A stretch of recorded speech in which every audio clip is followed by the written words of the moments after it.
Marami kayo ng una, kala ko magkakanda na kayo, hindi na pala. Pagkakyan,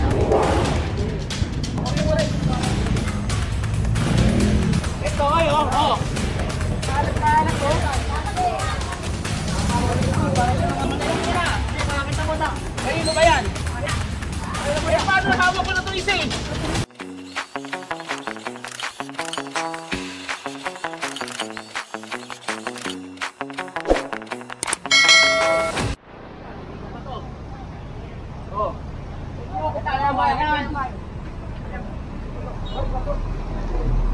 Huwag pinapawanan. Oh, kunin nyo na to. Ayakit na po na, ayakit na po. Wala mo muna, ikaw naman na yan muna. Hindi, ayakit na po na. Kanino ba yan? Akin po. Ay, anong oras na hindi pa inaano? Ayakit na po, pasensya na po. Ito ba, kanino ba talaga to? Akin po na, tatahan po na kalagay po. Eh, ba't hindi mo pa inaakyat? Pasensya na po kayo na. Ba't wala dyan? Okay na po yan. Paano hawak ko na ito isa eh? Ayakit na po. Pagbibigyan kita ngayon ha. Salamat po. Kailangan pa kayo sitahin eh. Yakit pa na doon. Diyan mo nabay.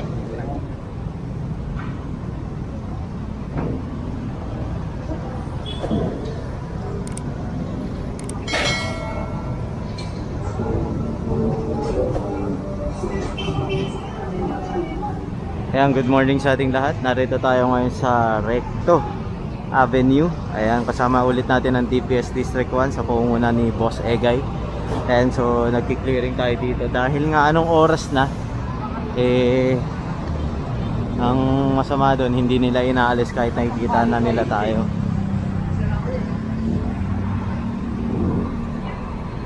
Kasi kailangan nakaligpit na yan eh. Yun kasi yung mga ginagamit ng mga nagtitinda ng gulay sa gabi, yung mga kahoy-kahoy.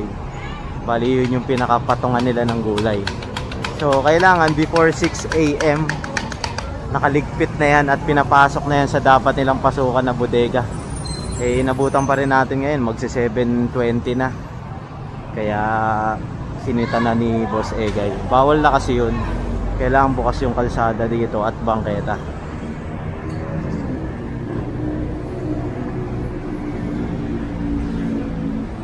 Alam niyo naman na pinapanatiling maluwag to ng gobyerno natin. Kasi para napapakinabangan ng lahat ng tao, hindi lang ng iilan. Tuloy nyo na itong kalat na lang. Eh, yung kahoy, kinonfiscate na rin.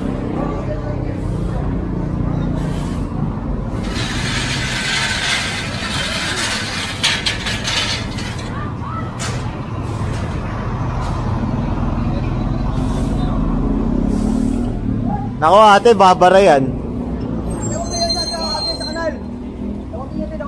Babara yan.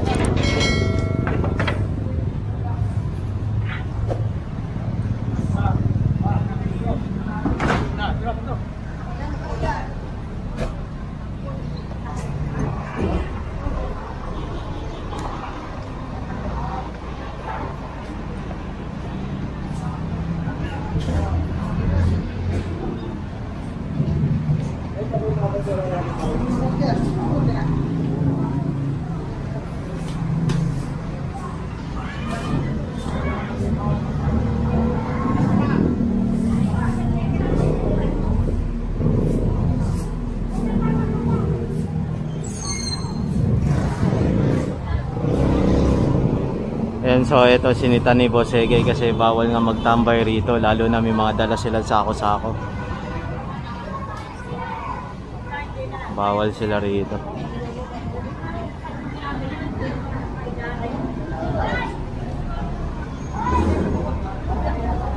Yun pa yung kahoy. Kunin yung mga Jay. Kunin yung mga kalat eh. Baha pa rin pala rito oh. Ano to? Ito na naman tayo. Lala kuya, malinis na ta.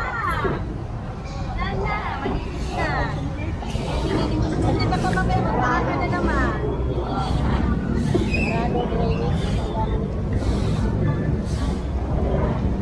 problema kasi dito yung mga basura eh. Nilalagay sa ano, kanal. Kaya nagbabara.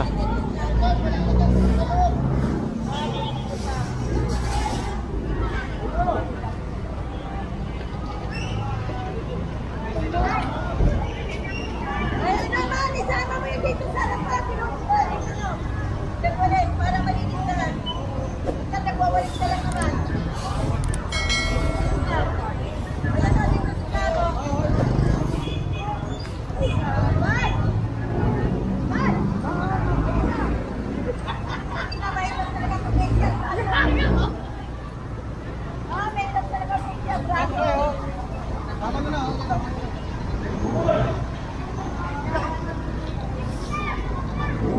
Aso, sige na nga. Sige na, hilahin nyo.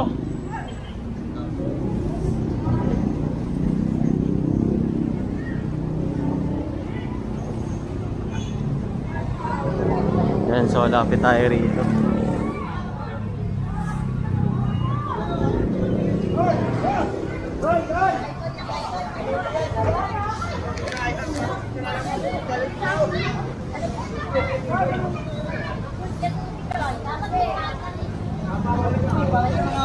Nanadya talaga eh, ha? Aga na.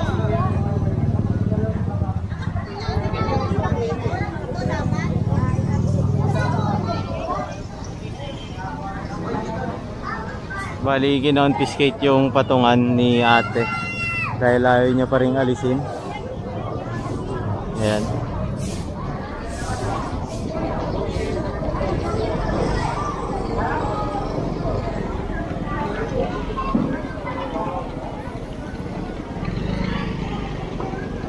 Kasi kailangan bukas talaga to eh.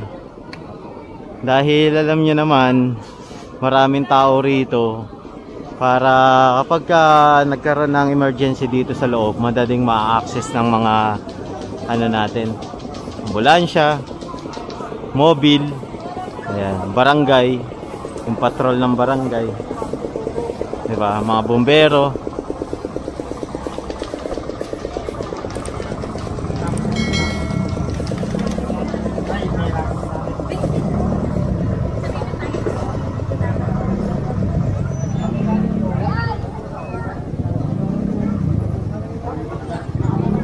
Dami oh.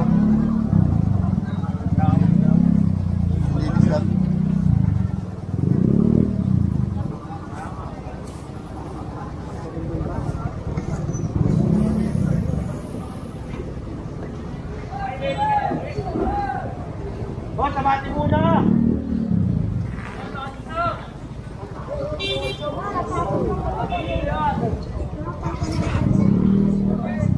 Hoy, pasok na.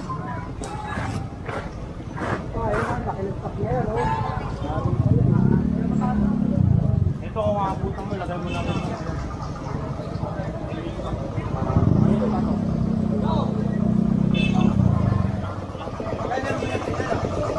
Ayan, so ito lang naman yung talagang target natin dito. Tapos pupunta tayo sa susunod na i-clearing natin. Ayan. Balik tayo. Ayan, so nandito tayo sa Recto ulit. Papunta tayo ng Santo Cristo. Ayan, kasama pa rin natin ng DPS. At si Boss Egay. Ah, tutulog pa.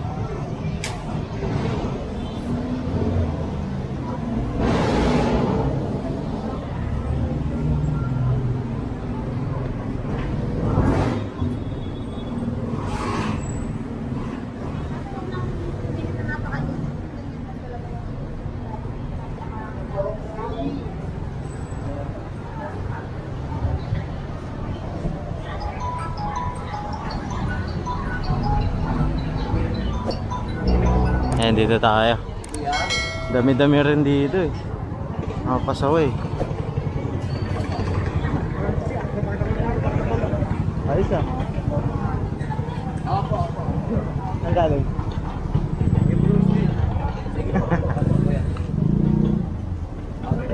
Ayan na, baklasan ulit.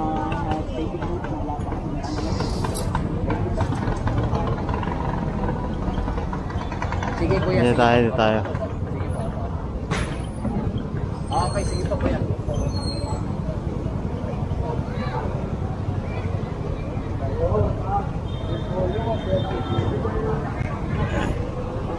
Ito ay oh. Kalat oh. Ay na inyo na nga to.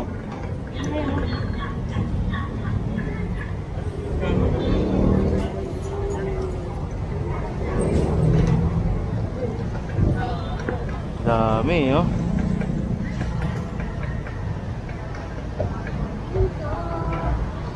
Plastic mo na. Pare, kunin mo na ngayon. Ayun oh.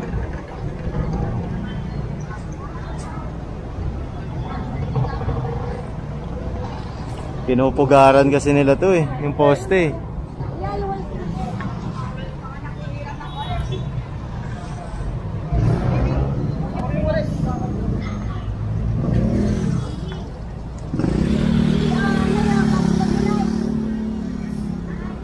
Dito tayo kay boss.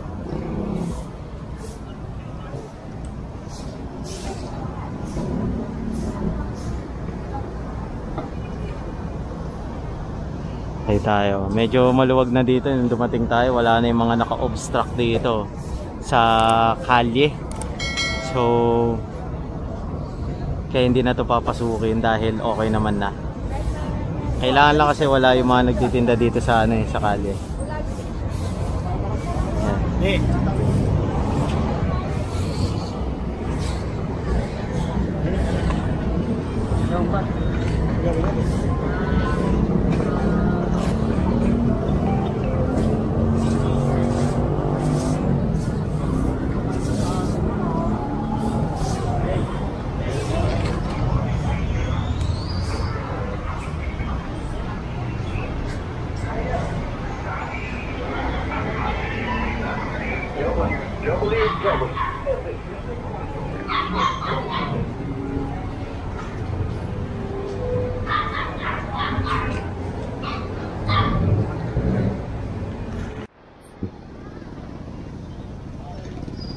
And so nandito tayo ulit sa Recto.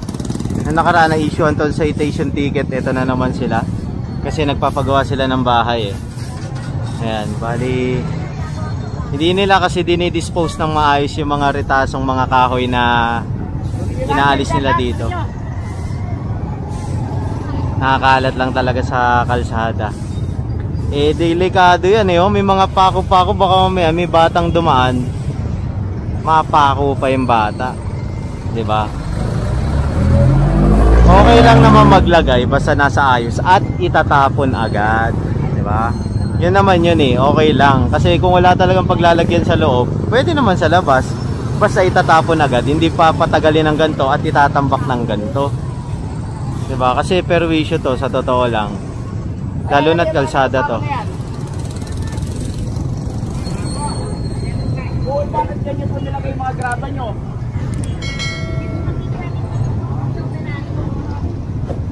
Pero bakit yan po nakalagay?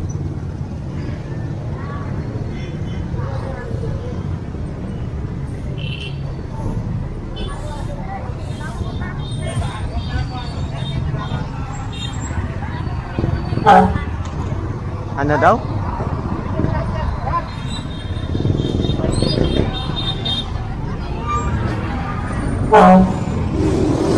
Ting! Ting!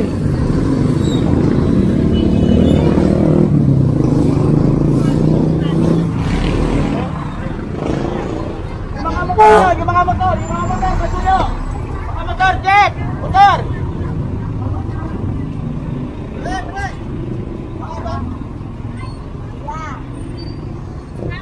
Ayan, so kinonfiscate na yon yung sampayan.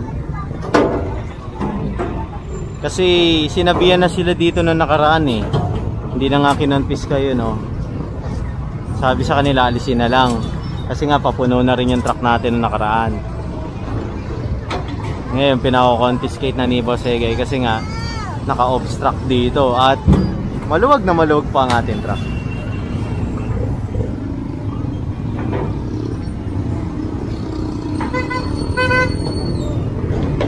Ilagay ko sa dulo, Arman!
Patay pang pusa.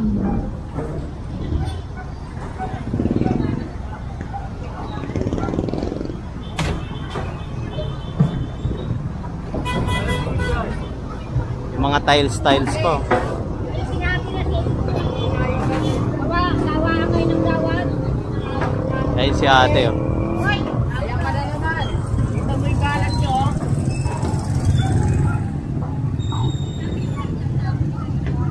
Kayo ba nagpapagawa ba kayo? May permit kayo sa pagpapagawa nyo? Wala.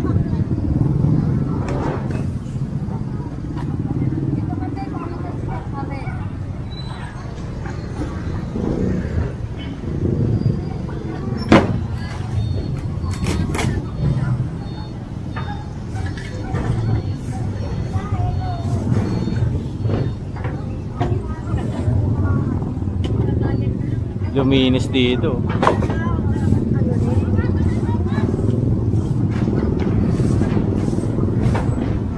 Ano ba yung pinagagawa nila? Eh bakit naman po yung mga pinagkalatan nyo dito nyo na naman ilagay? Ano po ganun sila? Kaya kung sabi nila isasako nila.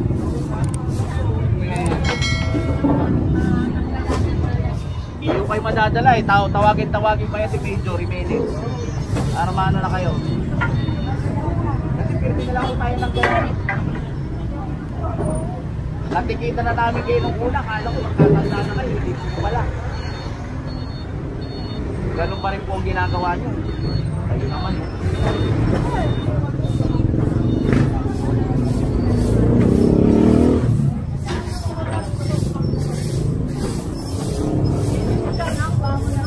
Sabi po. Dito pa kayo ng harapan nyo.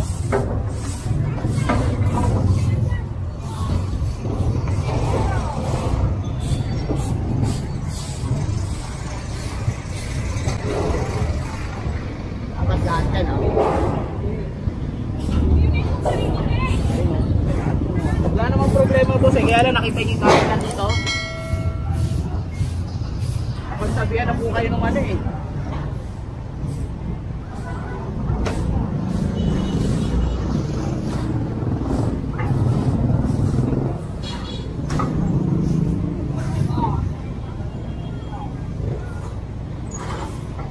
Kaya walang soft drink, walang gatin eh. Kaya walang dumarating.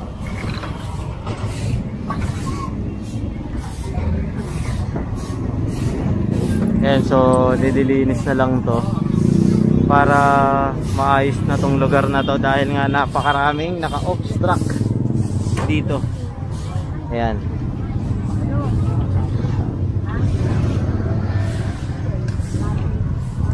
Diretso tayo.